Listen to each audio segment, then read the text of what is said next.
Hey everyone, hold on. Hey everyone, it's Karnik with Star Wars Armada. So, I'm in self-quarantine, hooray, for at least the next 8 to 9 days. Because I was with my girlfriend, who may or may not have it, we don't know. But I was with her about 6 days before she started showing some signs or symptoms of something.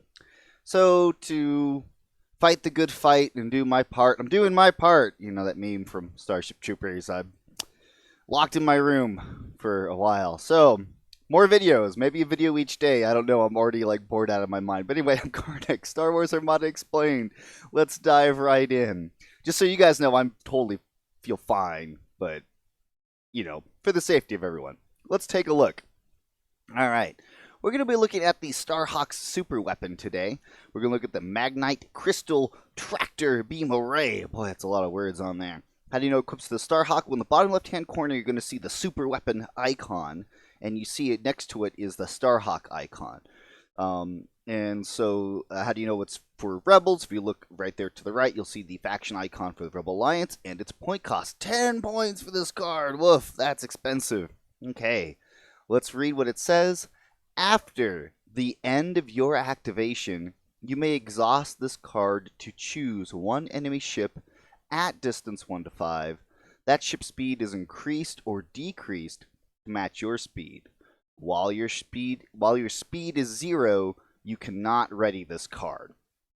Okay, so overall the mechanics of this card are pretty straightforward. It's kind of like a more powerful version of the Factor Beam Array, the offensive retrofit card, the Phylons. There we go. That's what they're called, Phylons. Oop, I didn't mean to do that.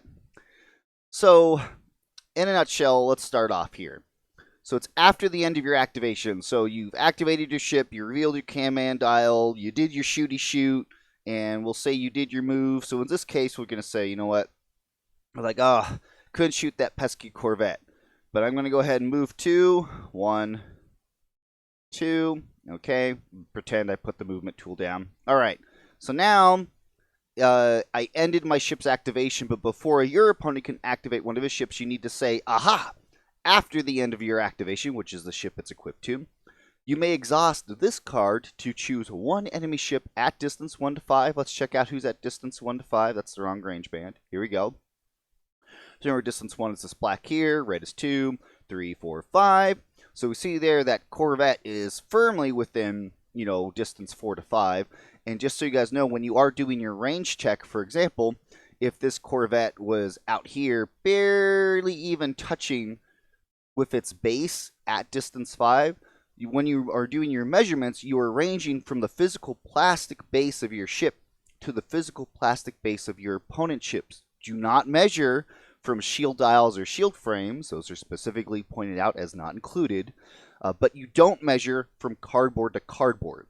You only measure cardboard to cardboard for attacks. For component checks, such as this, physical plastic base of the ship to the closest physical point of the plastic base of the ship you're trying to range to. All right. So we see here he's still at that distance 1 to 5. Okay, so we've fulfilled that requirement.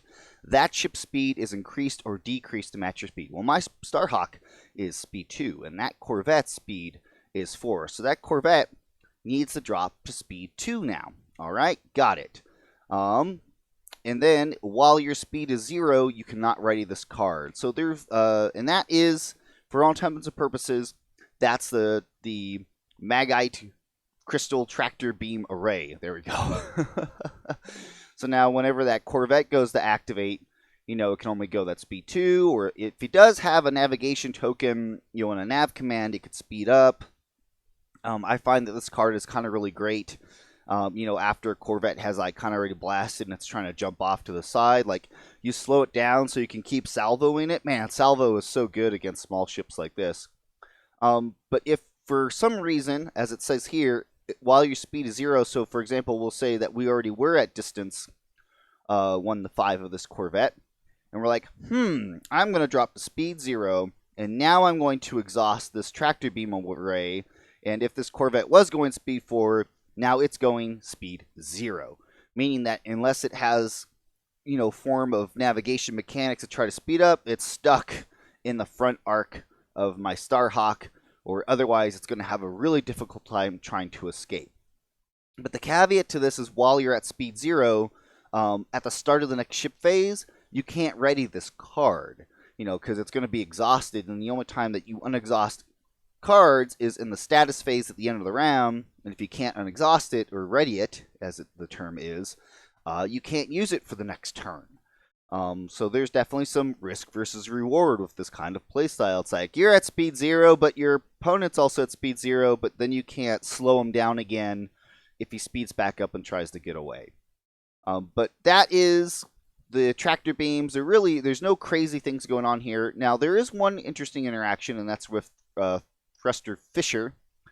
When you change your speed by 1 or more, suffer 1 damage, there's some questions about, well, who takes that damage? And we've compared the wording with this to Phylons and like Constantine, and we are very confident that we feel that the Magnites are more relatable to how Phylons work, in that it's not the player of the of the card upgrade doing the speed change. It's the player of the ship actually physically doing the speed change. You may wonder, well, why does that make a difference? Well, for example, Constantine can't trigger Thruster Fisher because Constantine is the one doing the speed change, not the player of the owner of that ship. Compared to Phylons and this tractor beam array, it's not them that are forcing the speed change. They're telling the player, hey, you need to change your speed. I'm not forcing you to do it, but you still have to do it. So that is, if you want to get super technical, I can explain that in more rule stuff. I'm just trying to keep it simplified for you guys. So if this Corvette, for example, had Thruster Fisher on it, if he was to get tractor beamed and he had to change his speed, it would trigger the effect of this card. But there's no other crazy things going on here. Very straightforward, very simple. A lot of neat things I've been seeing people trying to build to make this card work, like with Bale, and trying to get that last first, and it's very interesting these kind of builds coming out. But I won't go too much into that. I think it's a fun card. Will it be a competitive card? I think somebody will make it work. I don't think it'll be super competitive. Boy, 10 points is really expensive, but it's a lot of fun. Loving the new stuff. Of course, if you feel like I missed anything or got something wrong, please be sure to comment. Let me know about it. I do appreciate you guys' comments, cheering me on. You guys are all fantastic, and if you want to check that out in the CARM, I've got it written up on here. I've got a link in my video description. I'll see you guys next time.